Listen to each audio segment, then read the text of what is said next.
नमस्कार मित्रांनो मतदान कार्ड कसं काढायचं व मतदान यादीत नाव कसं लावायचं ते पण घर बसल्या फ्रीमध्ये आपण या व्हिडिओमध्ये बघणार आहोत.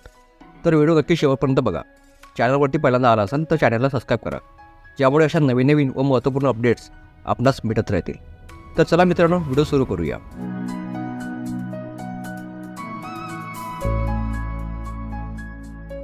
तर मित्रांनो, नवीन मतदान काढण्यासाठी किंवा मतदान यादीत नाव लावण्यासाठी तुम्हाला या वेबसाईटवरती यायचे आहे. वेबसाईटची जी काही लिंक आहे ती खाली डिस्क्रिप्शन बॉक्समध्ये दिली आहे. या वेबसाईटवरती आल्यानंतर अशा प्रकारचा इंटरफेस दिसेल. तुम्हाला मतदान यादीत नाव लावायचं असेल तर फॉर्म नंबर 6 आहे. जर तुम्हाला मतदान कार्ड दुरुस्त करायचं असेल किंवा ट्रान्सफर करायचं असेल तर फॉर्म नंबर 8 आहे. जर तुम्हाला मतदान कार्ड डाउनलोड करायचं असेल तर फॉर्म नंबर 7 आहे. अशी सर्व कामे ही आता एकाच वेबसाईटवरती आहे. आता आपल्याला नवीन मतदान काढायचं असेल किंवा मतदान यादीत नाव लावायचं असेल तर इथे फॉर्म नंबर 6 वरती क्लिक करा. पण त्या अगोदर वरती राईट साईडला बघा लॉग इन आणि साइन अपचा ऑप्शन आहे. जर मतदाता सेवा पोर्टलमध्ये अकाउंट असेल तर लॉग इनवर क्लिक करा, नसेल तर साइन अपवरती क्लिक करा. इथे मी साइन अपवरती क्लिक करतो. साइन अपवरती क्लिक केल्यानंतर असा काही इंटरफेस आपल्याला बघायला मिळेल. त्यानंतर इथे मोबाईल नंबर टाका, ईमेल ॲड्रेस हे ऑप्शनल आहे. त्यानंतर कॅप्चा टाका. कॅप्चा टाकल्यानंतर कंटिन्यू करा. कंटिन्यू केल्यानंतर तुम्हाला इथे तुमचं नाव व आडनाव टाकायचं आहे. त्यानंतर तुम्हाला इथे एक पासवर्ड सेट करायचा आहे. पासवर्ड तुम्ही तुमचं नाव @123 अशा प्रकारे सेट करू शकता. त्यानंतर खाली सेट केलेला पासवर्ड हा कन्फर्म करायचा आहे. त्यानंतर रिक्वेस्ट OTP वरती क्लिक करायचं आहे. तुमच्या मोबाईलला OTP येणार, तो OTP टाकून अकाउंट क्रिएट करायचा आहे. आता लॉग इन बटनावर क्लिक करून इथे मोबाईल नंबर टाकायचा आहे आणि जो पासवर्ड क्रिएट केला तो टाकून लॉग इन करायचा आहे. लॉग इन केल्यानंतर राईट साईडला बघा इथे तुमचं नाव दिसेल. आता आपल्याला नवीन मतदान काढायचं असेल किंवा मतदान यादीत नाव लावायचं असेल तर इथे फिल फॉर्म 6 वरती क्लिक करा. क्लिक केल्यानंतर अशा प्रकारचा इंटरफेस दिसेल. लेफ्ट साईडला बघा काही स्टेप्स आहेत. ह्या सर्व स्टेप्स आपल्याला पूर्ण करायच्या आहेत. आता एक स्टेप आपण पूर्ण करूया. आता इथे पहिली स्टेप, इथे बघा तुम्हाला स्टेट निवडायचं आहे. तर मी इथे स्टेट निवडतो. त्यानंतर ज्या ठिकाणी तुम्हाला यादीमध्ये नाव लावायचं असेल तो जिल्हा निवडा. त्यानंतर खाली तुमचा असेंब्ली दिसेल. असेंब्ली म्हणजेच तुमचा मतदारसंघ, तो इथे टाकायचा आहे. मतदारसंघ माहिती नसेल तर गावातील मोठ्या व्यक्तीला विचारा, तो तुमचा मतदारसंघ सांगेल. ही सर्व माहिती टाकल्यानंतर राईट साईडला खाली नेक्स्टचं ऑप्शन आहे, त्यावरती क्लिक करा. त्यानंतर पुढची स्टेप आहे पर्सनल डिटेल्स. इथे तुम्हाला तुमची माहिती टाकायची आहे. तर नाव कसं टाकायचं, तर पहिल्या बॉक्समध्ये स्वतःचं आणि वडिलाचं नाव व पुढच्या बॉक्समध्ये आडनाव ही माहिती टाकल्यानंतर खाली तुम्हाला मराठीमध्ये माहिती ही ऑटोमॅटिक येऊन जाईल. त्यानंतर इथे तुम्हाला 4x5 सेंटीमीटर × 3x5 सेंटीमीटर आकाराचा व्हाईट बॅकग्राऊंडमध्ये कलर पासपोर्ट फोटो अपलोड करायचा आहे. त्यासाठी तुम्हाला या वेबसाईटवरती यायचे आहे. ही वेबसाईटची जी काही लिंक आहे तुम्हाला खाली डिस्क्रिप्शन बॉक्समध्ये दिली आहे. या वेबसाईटवरती आल्यानंतर राईट साईडला बघा इथे तुम्हाला जो साईज सांगितला आहे तो टाकून घ्यायचा आहे. इथे सिलेक्ट फाईलवरती क्लिक करून ती फोटो सिलेक्ट करायची आहे. त्यानंतर वर बघा नेक्स्ट डाउनलोडवरती क्लिक करून ती फोटो डाउनलोड करायची आहे. त्यानंतर चूज फाईलवरती क्लिक करून आपण जी फोटो डाउनलोड केली ती सिलेक्ट करून अपलोड करायची आहे.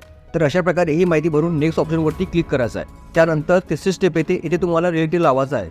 म्हणजे तुमच्या घरातील फादर असेल, मदर असेल, हजबंड असेल, वाईफ असेल, म्हणजे तुमच्या नावाशी संबंधित रिलेटिव्हचे नाव टाकायचे आहे. तर इथे पहिल्या बॉक्समध्ये नाव व मिडल नेम टाकायचं आहे व लास्ट बॉक्समध्ये आडनाव टाकायचं आहे. खाली मराठीमध्ये हे ऑटोमॅटिक येईल. ही माहिती भरून नेक्स्टवरती क्लिक करायचं आहे. नेक्स्टवरती क्लिक केल्यानंतर पुढची स्टेप आहे कॉन्टॅक्ट डिटेल्स. तर इथे सेल्फवर क्लिक करून मोबाईल नंबर टाकायचा आहे. त्यानंतर खाली ईमेल ID हे ऑप्शनमध्ये आहे. टाका तरी चालेल, नाही टाका तरी चालेल. हे सर्व माहिती भरून नेक्स्टवरती क्लिक करायचं आहे. नेक्स्टवरती क्लिक केल्यानंतर पुढची स्टेप आहे आधार डिटेल्स. तर इथे आधार नंबरवरती क्लिक करून आधार नंबर टाकायचा आहे. त्यांच्याकडे आधार कार्ड नाही त्यांनी सेकंड ऑप्शनवरती क्लिक करायचं आहे. त्यानंतर नेक्स्ट ऑप्शन करायचं आहे. पुढची स्टेप येते जेंडर, म्हणजे तुम्ही महिला आहात की पुरुष आहात ती माहिती टाकून नेक्स्ट करायचं आहे. त्यानंतर पुढची स्टेप येते डेट ऑफ बर्थ डिटेल्स. तर इथे तुम्हाला तुमची जन्मतारीख टाकायची आहे. त्यानंतर तुम्हाला जन्माचा पुरावा द्यायचा आहे. त्यामध्ये जन्म दाखला, Aadhaar card, PAN card, driving licence, 10वी किंवा 12ची मार्कशीट, इंडियन पासपोर्ट. तर तुमच्याकडे जे असेल त्याची एक फोटोकॉपी काढून त्याला सेल्फ अटेस्टेड साईन करून अपलोड करायची आहे. त्या फाईलची साईज ही 2 MB JPG, PNG किंवा PDF फॉर्मॅटमध्ये हवी. तर इथे ही सर्व माहिती भरल्यानंतर नेक्स्ट ऑप्शनवरती क्लिक करायचं आहे.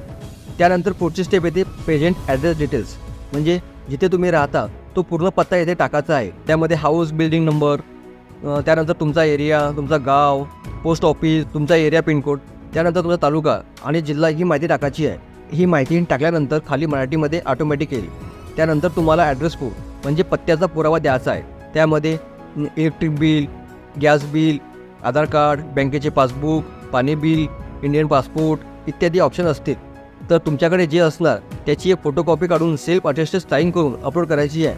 त्या फाईलची पण साईज ही 2 MB पर्यंत JPG, PNG किंवा PDF फॉर्मॅटमध्ये हवी.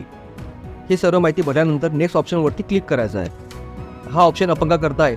जो कोणी अपंग असेल तर त्यांनी त्याची कॅटेगरी निवडायची आहे, त्याच्या पर्सेंटेज निवडायचं आहे आणि सर्टिफिकेट ही अटॅच करायची आहे. त्यानंतर फॅमिली मेंबर डिटेल्स म्हणजे तुमच्या फॅमिलीमध्ये कोणाचं मतदान कार्ड असेल तर त्याचे नाव टाका व तो व्यक्ती तुमचा कोण आहे, फादर आहे, मदर आहे, वाईफ आहे, जे असेल ते टाका आणि त्याचा मतदान कार्ड नंबर म्हणजेच इपिक नंबर टाका. त्यानंतर नेक्स्ट करा. जर असेल तर टाका, नाही टाकला तरी चालेल, पण तुम्ही ही माहिती टाकली तर तुमचा मतदान कार्ड हा लवकर अप्रूव्ह होतो. नेक्स्ट केल्यानंतर तुम्हाला डिक्लेरेशन द्यायचं आहे. त्यामध्ये तुमचा बर्थ प्लेस टाकायचा आहे, म्हणजे तुमचा जन्म कुठे झाला त्या गावाचं नाव, त्यानंतर स्टेट, त्यानंतर तुमचा जिल्हा टाकायचा आहे. त्यानंतर वर तुम्ही जो ॲड्रेस दिला त्या ॲड्रेसवर तुम्ही कधीपासून राहता ते टाकायचे आहे. त्यानंतर तुम्ही जिथे फॉर्म भरत आहात तो प्लेस टाकायचा आहे. त्यानंतर नेक्स्ट कॅप्चा. तर खाली इथे बॉक्समध्ये तुम्हाला कॅप्चा टाकायचा आहे. कॅप्चा टाकून झाल्यानंतर मोबाईलवर एक OTP येईल, तर ती OTP टाकून घ्यायची आहे. नंतर प्रिव्ह्यू अँड सबमिट ऑप्शनवरती क्लिक करायचं आहे. तर अशा प्रकारे हा फॉर्म ओपन होईल. फॉर्म व्यवस्थितपणे चेक करायचे आहे. काही चुकल्यास खाली कीप एडिटिंगवर क्लिक करून चूक दुरुस्त करून घ्यायची आहे. सर्व माहिती बरोबर असेल तर सबमिट बटनावर क्लिक करा. त्यानंतर बघा are you sure you want to submit this form. तर मी ते येस करतो. आता आपला फॉर्म हा सबमिट झालेला आहे. सबमिट झाल्यानंतर तुम्हाला एक रेफरन्स नंबर येईल, त्याची फोटो किंवा प्रिंट काढून ठेवा. नंतर ते लागणार आहे. डाउनलोड बटनावर क्लिक करा. इथे तुमचा रेफरन्स नंबर डाउनलोड होईल. ह्या PDF तुमचा रेफरन्स नंबर व जी माहिती तुम्ही भरली आहे ती दिसेल.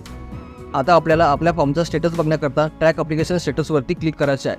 इथे रेफरन्स नंबर व स्टेट निवडून सबमिट करायचा आहे. सबमिट केल्यानंतर तुम्हाला तुमची माहिती दिसेल. तर इथे फॉर्म आता सबमिट केला तर आता करंट स्टेटस हा सबमिटेड दाखवतो. तर इथे सबमिट होईल, बिलो अपॉइंट होईल, त्यानंतर अप्रूव्ह होईल. जेव्हा हा अप्रूव्ह होईल तेव्हा तुम्ही तुमचा मतदान कार्ड हा डाउनलोड करू शकता. अप्रूव्ह झाल्यानंतर लेफ्ट साईडला बघा इपिक डाउनलोडचा ऑप्शन दिसेल. इथे रेफरन्स नंबर व स्टेट टाकून तुम्ही तुमचा मतदान कार्ड डाउनलोड करू शकता. सर्व माहिती बरोबर टाकली असेल व डॉक्युमेंट्स व्यवस्थित असेल तर 15 ते 20 दिवसात तुमचा मतदान कार्ड हा अप्रूव्ह होईल व त्यानंतर तुम्ही डाउनलोड करू शकता. तर मित्रांनो, महत्त्वपूर्ण व्हिडिओ होता. व्हिडिओ आवडल्यास आपल्या मित्राला शेअर करा. जय हिंद, वंदे मातरम.